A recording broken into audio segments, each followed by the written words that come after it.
अभी मैं आपसे ये मैत्री जानना चाहूँगा कि अगर कोई शादीशुदा है उसको प्रेगनेंसी करना है, ड्यूरिंग दैट पीरियड उसे क्या-क्या खाने में ध्यान रखना चाहिए?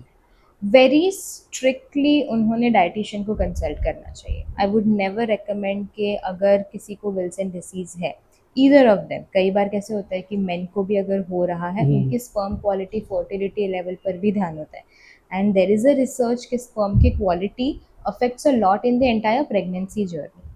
तो हुँ, अगर वो फीटस है, वो आगे जाके कैसे डेवलप होगा, उसमें क्या क्या, इवन द मदर, अगर स्पर्म क्वालिटी अगर लो है या लाइक डिग्रेडेड है, तो वुमेन को भी ज़्यादा तकलीफें होगी इन हर प्रेगनेंसी, जैसे ओके, मॉर्निंग सिकनेस हो गया हुँ, या डिस्कम्फर्ट हो गया, वो सारी चीज़ें होती है। Hmm, so for both the partners it is very important to take care of their health very meticulously. ऐसे नहीं होना चाहिए कि सिर्फ अगर वुमेन को है वुमेन तो को बस उसी का रिस्पॉन्सिबिलिटी है। Hmm, even the man has to take care of his health. तो अगर हम वैसे बात करें तो डाइटिशियन को कंसल्ट करना is non negotiable.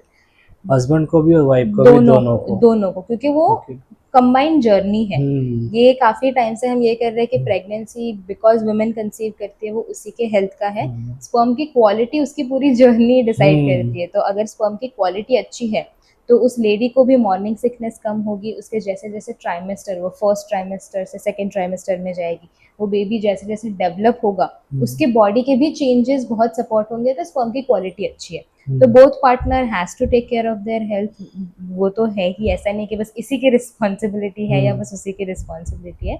But apart from that, strict on medication, strict on diet. उस टाइम पे फिर ये नहीं कह सकते कि चलो इनिशियल स्टेज पे है तो थोड़ा हुँ, लीनियंसी चलेगा, हुँ, बिकॉज वो आपकी बॉडी बहुत चेंजेस के थ्रू जाएगी। एक नॉर्मल प्रेगनेंसी में भी अगर हम देखें सारा कुछ हेल्दी है, तो भी वो लेडी की बॉडी से इतने सारे एक्सपेक्टेशंस होते हैं for a hmm, healthy growth of a baby.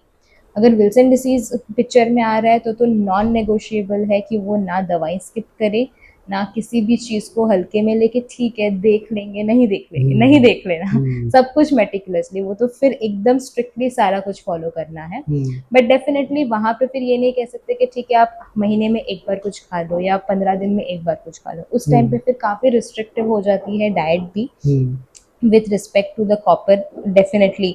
C food, non vegetarian items तो बंद ही करने हैं क्योंकि we hmm, can't risk it. Hmm. And जैसे हमारा इनिशियल कॉन्वर्जेशन भी हुआ कि ये हेरिडिटरी है।